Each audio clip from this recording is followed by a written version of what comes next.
بسم اللہ الرحمن الرحیم۔ مجالس سیرت النبی صلی اللہ علیہ وسلم کے گزشتہ مجلس میں نے بتایا تھا کہ غزوہ خندق میں حضرت نعیم بن مسعود اشجعی رضی اللہ تعالیٰ عنہ نے ایک نہایت حکمت بھری تدبیر اختیار کی، جس سے دشمن کے اتحاد میں اختلاف ڈال کر مسلمانوں کو عظیم فائدہ پہنچایا۔ غزوہ خندق کے موقع پر حضرت نعیم بن مسعود اس وقت تک مسلمان نہیں ہوئے تھے، اور مسلمان خندقیں کھود کر دفاعی پوزیشن میں تھے۔ بنو قریظہ نے ابتدا میں مسلمانوں سے معاہدہ کیا، لیکن بعد میں مشرکین سے مل گئے۔ حضرت نعیم بن مسعود اشجعی رضی اللہ تعالیٰ عنہ رسول اللہ صلی اللہ علیہ وسلم کے پاس آئے اور آ کر اسلام قبول کر لیا اور عرض کیا کہ یا رسول اللہ، وہ قریش اور یہود سے پرانے تعلقات رکھتے ہیں، اگر اجازت ہو تو ایک چالاکی سے دشمن کے اتحاد کو توڑ دیں۔ تو آپ صلی اللہ علیہ وسلم نے فرمایا فَإِنَّ الْحَرْبَ خَدْعَةٌ، کہ لڑائی تو اصل نام ہی حیلے کا ہے اور تدبیر کا ہے۔ چنانچہ آپ صلی اللہ علیہ وسلم نے حضرت نعیم بن مسعود کو اجازت دے دی۔ اب نعیم بن مسعود یہاں سے اٹھے اور سیدھا گئے بنو قریظہ کے پاس۔ بنو قریظہ سے جا کر کہا کہ دیکھو، قریش اور دیگر قبائل مدینہ سے چلے جائیں گے، لیکن تم یہیں رہ جاؤ گے۔ اگر محمد صلی اللہ علیہ وسلم تم پر حملہ کریں گے تو کوئی تمہاری مدد کو نہیں آئے گا، اس لیے بہتر ہے کہ قریش سے کچھ ضمانت لے لو، یعنی ان کے کچھ سرداروں کو بطور ضمانت، بطور گروی اپنے پاس رکھو۔ یہ بنو قریظہ کو حضرت نعیم بن مسعود نے یہ پٹی پڑھائی، اور پھر ان سے اٹھ کر قریش کے پاس سے چلے گئے۔ قریش سے جا کر کہا کہ دیکھو بھائی، بنو قریظہ تم پر بھروسہ نہیں کر رہے، وہ محمد کے ساتھ دوبارہ اتحاد کرنا چاہتے ہیں۔ وہ تمہارے چند سرداروں کو گروی مانگیں گے تاکہ انہیں محمد صلی اللہ علیہ وسلم کے حوالے کر کے اپنی جو ہے وہ وفاداری محمد صلی اللہ علیہ وسلم کے ساتھ ثابت کر دیں۔ قریش جو ہے وہ تو بڑے پریشان ہو گئے۔ حضرت نعیم بن مسعود قریش کو یہ کہہ کر وہاں سے واپس آ گئے۔ چنانچہ قریش کو جو ہے وہ ان کی بات پر کوئی زیادہ اعتماد بھی نہیں آیا، لیکن کچھ ہی دیر میں بنو قریظہ کے کچھ لوگ قریش کے پاس آ گئے، اور انہوں نے آ کر کہا کہ جی آپ جو ہے نا اپنے کچھ سردار ہمارے پاس گروی بطور ضمانت آپ رکھوا دو، کہ اگر کل کو تم چلے گئے تو ہماری مدد کو کون آئے گا، تو لہٰذا تم جو ہے وہ اپنے کچھ سردار رکھوا دو ہمارے پاس۔ اب قریش کو یقین ہو گیا کہ نعیم بن مسعود صحیح کہہ رہے تھے، تو ان کا اتحاد یوں آپس میں ٹوٹ گیا۔ قریش نے اپنے سردار دینے سے انکار کر دیا اور بنو قریظہ نے اتحاد ختم کر دیا۔ تو حضرت نعیم بن مسعود کی اس چال سے دونوں گروہوں میں بدگمانی پیدا ہو گئی۔ بنو قریظہ نے واقعی قریش سے گروی مانگا، قریش بدگمان ہو گئے اور انہوں نے حملے سے ہاتھ کھینچ لیا، یوں دشمن کا اتحاد ٹوٹ گیا۔ یہ تدبیر غزوہ خندق کی فیصلہ کن چال تھی، جس سے دشمن مایوس ہو گیا اور واپس چلے گئے۔ اب عمر بن عبدود اور نوفل کے قتل ہو جانے کے بعد قریش کے بقیہ سوار شکست کھا کر واپس ہوئے۔ مسند احمد میں ابو سعید خدری رضی اللہ تعالیٰ عنہ سے مروی ہے کہ ہم نے حصار کی شدت اور سختی کا ذکر کر کے رسول اللہ صلی اللہ علیہ وسلم سے درخواست کی، تو آپ نے فرمایا یہ دعا مانگو، اللہم استر عوراتنا وآمن عوراتنا۔ اور صحیح بخاری میں ہے کہ یہ دعا فرمائی، اللہم منزل الکتاب ومجر السحاب وحازم الاحزاب اہزمہم وانصرنا علیہم۔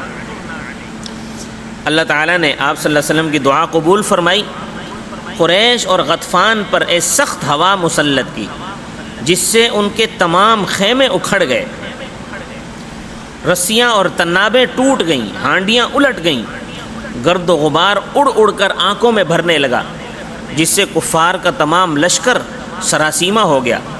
اسی بارے میں اللہ تبارک و تعالی نے آیت نازل فرمائی، یا ایھا الذین آمنوا اذکروا نعمت اللہ علیکم اذ جاءتکم جنودا فارسلنا علیہم ریحا وجنودا لم تروها وکان اللہ بما تعملون بصیرا۔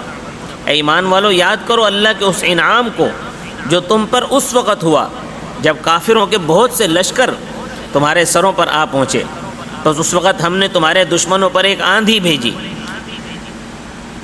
اور تمہاری مدد کے لیے آسمان سے ایسے لشکر اتارے جو تم کو دکھائی نہیں دیتے تھے، یعنی فرشتے، اور اللہ تعالیٰ تمہارے اعمال کو خوب دیکھنے والا ہے۔ جنود لم تروہا سے مراد فرشتے ہیں جنہوں نے کافروں کے دلوں کو مرعوب اور خوفزدہ بنا دیا، مسلمانوں کے دلوں کو قوی اور مضبوط کر دیا۔ اس طرح کفار کا 10,000 کا لشکر وہاں سے سراسیمہ ہو کر بھاگا، جیسا کہ اللہ تبارک و تعالی نے فرمایا، وَرَدَّ اللَّهُ الَّذِينَ كَفَرُوا بِغَيْظِهِمْ لَمْ يَنَالُوا خَيْرًا وَكَفَى اللَّهُ الْمُؤْمِنِينَ الْقِتَالَ وَكَانَ اللَّهُ قَوِيًّا عَزِيزًا۔ اللہ تعالیٰ نے کافروں کو مع ان کے غیظ و غضب کے واپس کر دیا، اور ذرہ برابر کسی بھلائی کو کافر حاصل نہ کر سکے۔ اللہ نے اہل ایمان کی طرف سے لڑائی میں کفایت کی۔ اللہ تعالیٰ بڑا توانا اور غلبے والا ہے۔ حذیفہ بن یمان رضی اللہ تعالیٰ عنہ فرماتے ہیں کہ رسول اللہ صلی اللہ علیہ وسلم نے مجھے حکم دیا کہ جا کر قریش کی خبر لاؤں۔ میں نے عرض کیا کہ میں کہیں پکڑا نہ جاؤں، تو آپ صلی اللہ علیہ وسلم نے فرمایا، انک لن تؤسر، البتہ تحقیق تو ہرگز گرفتار نہ ہوگا۔ اور بعد آپ صلی اللہ علیہ وسلم نے میرے لیے دعا فرمائی، اے اللہ اس کے آگے سے، پیچھے سے، دائیں سے، بائیں سے، اوپر سے اور نیچے سے حفاظت فرما۔ تو حضرت فرماتے ہیں، حذیفہ فرماتے ہیں کہ آپ صلی اللہ علیہ وسلم کی دعا سے میرا تمام خوف دور ہو گیا اور نہایت شاداں و فرحاں روانہ ہوا۔ جب جانے لگا تو یہ فرمایا، اے حذیفہ کوئی نئی بات نہ کرنا۔ حضرت حذیفہ فرماتے ہیں کہ میں ان کے لشکر میں پہنچا تو ہوا اس قدر تیز تھی کہ کوئی چیز نہیں ٹھہرتی تھی، اور تاریکی ایسی چھائی ہوئی تھی کہ کوئی چیز دکھلائی نہیں دیتی تھی۔ اتنے میں حذیفہ رضی اللہ تعالیٰ عنہ نے ابو سفیان کو یہ کہتے سنا کہ اے گروہ قریش، یہ ٹھہرنے کا مقام نہیں ہے، ہمارے جانور ہلاک ہو گئے ہیں، بنو قریظہ نے ہمارا ساتھ چھوڑ دیا ہے، اور اس ہوا نے ہم کو سراسیمہ اور پریشان بنا دیا ہے، چلنا پھرنا اور بیٹھنا مشکل ہو گیا ہے، بہتر یہ ہے کہ فوراً لوٹ چلو۔ یہ کہہ کر ابو سفیان اونٹ پر سوار ہو گیا، اور حذیفہ رضی اللہ تعالیٰ عنہ فرماتے ہیں کہ اس وقت میرے دل میں خیال آیا کہ اس کو تیر سے مار ڈالوں، لیکن آپ کا ارشاد یاد آ گیا کہ حذیفہ کوئی نئی بات نہ کرنا، اس لیے فرماتے ہیں کہ میں واپس آ گیا۔ اس میں ایک بات یہ بھی آتا ہے کہ ہر بندہ جو ہے وہ، ابو سفیان نے یہ بھی اعلان کیا کہ ہر بندہ جو ہے اپنے قریب والے کو پوچھو کہ تو کون ہے، تو حذیفہ بن یمان رضی اللہ عنہ نے ایک دم دوسرے کا ہاتھ پکڑ لیا، اس کو بولا تو کون ہے؟ اس نے بتایا تو حضرت اچھا تو وہ ہے، یعنی حضرت حذیفہ نے اپنا آپ پوچھنے کا کسی کو موقع ہی نہیں دیا۔ جب قریش واپس ہوئے تو آپ صلی اللہ علیہ وسلم نے یہ ارشاد فرمایا، اب ہم ان پر حملہ آور ہوں گے اور یہ کافر ہم پر حملہ آور نہ ہو سکیں گے، ہم ہی ان پر حملہ کرنے کے لیے چلیں گے۔ یعنی کفر اب اتنا کمزور ہو گیا کہ اب اس میں اتنی قوت نہیں رہی کہ وہ اسلام کے مقابلے میں کوئی اقدام کر سکے، اسلام فقط اپنا دفاع کرے، بلکہ اس کے برعکس اب اسلام اتنا قوی ہو گیا ہے کہ وہ کفر کے مقابلے میں ابتدائی اقدام کرے گا اور حاجمانہ حملہ آور ہوگا۔ جو لوگ اسلام میں اقدامی جہاد کے منکر ہیں وہ بخاری کی روایت کے الفاظ کو بخوب بغور پڑھیں کہ جب صبح ہوئی تو رسول اللہ صلی اللہ علیہ وسلم نے مدینہ کی طرف مراجعت فرمائی اور زبان پر یہ کلمات جاری تھے، لا الہ الا اللہ وحدہ لا شریک لہ لہ الملک ولہ الحمد وہو علی کل شیء قدیر، آئبون تائبون عابدون ساجدون لربنا حامدون، صدق اللہ وعدہ ونصر عبدہ وہزم الاحزاب وحدہ۔ ابن سعد اور بلازری کہتے ہیں کہ محاصرہ 15 دن رہا، اور واقدی کہتے ہیں کہ یہی قول سب سے زیادہ راجح ہے۔ سعید بن مسیب فرماتے ہیں کہ 24 دن رہا۔ اس غزوے میں مشرکین میں سے 3 آدمی قتل ہوئے، نوفل بن عبداللہ، عمر بن عبدود منیہ بن عبید، اور 6 آدمی مسلمانوں کے شہید ہوئے: سعد بن معاذ رضی اللہ تعالیٰ عنہ، انس بن اویس، عبداللہ بن سہل، طفیل بن نعمان، ثعلبہ بن عنمہ، کعب بن زید، اور 2 نام دمیاتی نے اضافہ کیے: قیس بن زید، عبداللہ بن ابی خالد رضی اللہ تعالی عنہم۔ رسول اللہ صلی اللہ علیہ وسلم غزوہ خندق سے صبح کی نماز کے بعد واپس ہوئے۔ آپ نے اور تمام مسلمانوں نے ہتھیار کھول دیے۔ جب ظہر کا وقت قریب آیا تو حضرت جبریل امین ایک خچر پر سوار ہو کر عمامہ باندھے ہوئے تشریف لائے اور نبی کریم علیہ الصلاۃ والتسلیمات سے کہا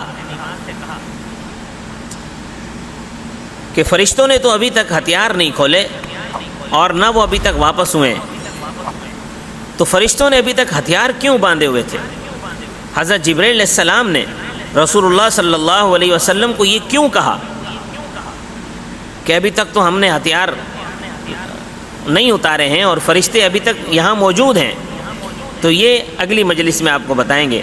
آپ چینل کو سبسکرائب کیجیے۔ وما علینا الا البلاغ المبین۔